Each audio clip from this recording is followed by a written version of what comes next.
With Uncharted 2, we really wanted to not only tell a really compelling story with interesting characters, but we wanted to just put you in these over-the-top cinematic set-piece moments that feel ripped straight out of a summer blockbuster movie. That lets you have control over Drake as you're having to play through those set pieces. So we wanted to just give all the technology we could to the engine to allow us to create these moments.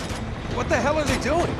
On PlayStation 3, for our first game, we were using probably only 30% of the power of the cell, and this time we're like getting close to 100% of like using all the power of the PS3, and how can we use it just to make the game look just beautiful and have better gameplay and just more everything over the top and all that stuff. Uncharted 1, when it was a hard project because we had a lot of new IP, new team, new system, new engine, new everything. I would always say Uncharted 1 was like doing brain surgery with a chainsaw. In Uncharted 2 is a totally different beast. We have precision instruments now that freed up a lot of time for the production, and that was huge because that gave us the time to do more creating rather than R&Ding.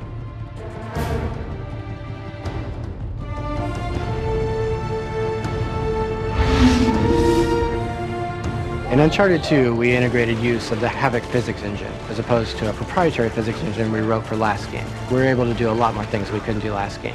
We can have light fixtures hanging up the ceiling that are dynamically reacting to events that are going on around you. We have destructible cover all over the place.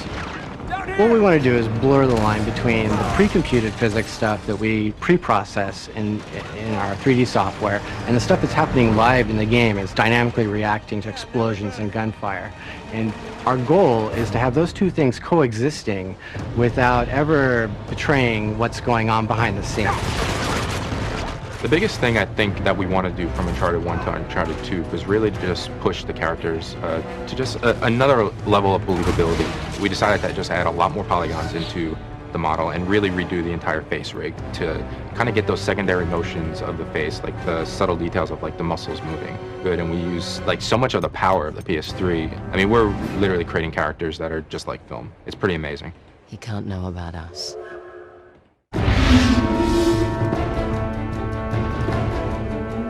We often talk about moments in the development of Uncharted, but they're these iconic images packed with drama and a spirit of adventure, and so the train was definitely one of these.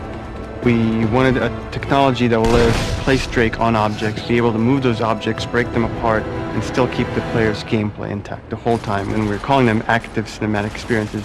You're fully in control of Drake while something big is happening. Like staging a battle on the roof and inside of and on the sides of a train that's speeding through the Himalayan countryside. That represented really major hills for us to climb in terms of technology, and then how we would develop the gameplay scenarios inside of those spaces and using those technologies. But they're so instrumental, they're so fundamental to the game that Uncharted 2 has become that we're very glad that we chose to do those things. Oh, crap!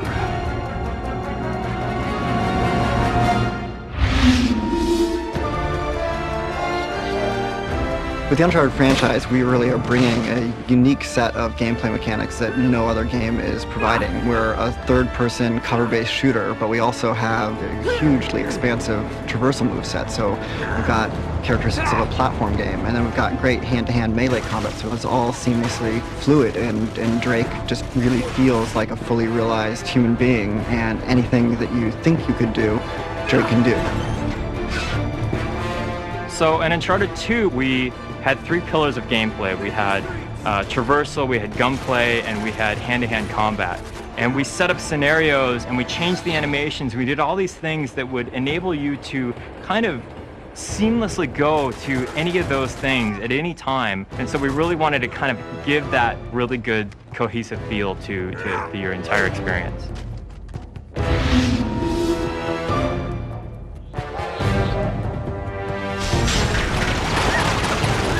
We could not have made Uncharted 2 without having made Uncharted 1. We had such a foundation, such a great base to start from that we built everything on top of.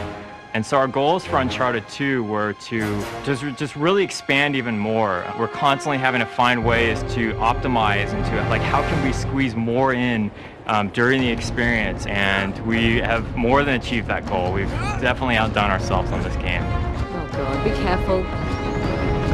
Holy shit. We're going to pack more explosions, more big budget Hollywood blockbuster explosions, buildings collapsing. You know, we want to maximize people's time. You know, if they're going to spend 12 to 15 hours in our game running through it, we're going to make sure that every minute of that, there's something unexpected getting thrown at them, there's something falling down around them, and they're caught up in the middle of it.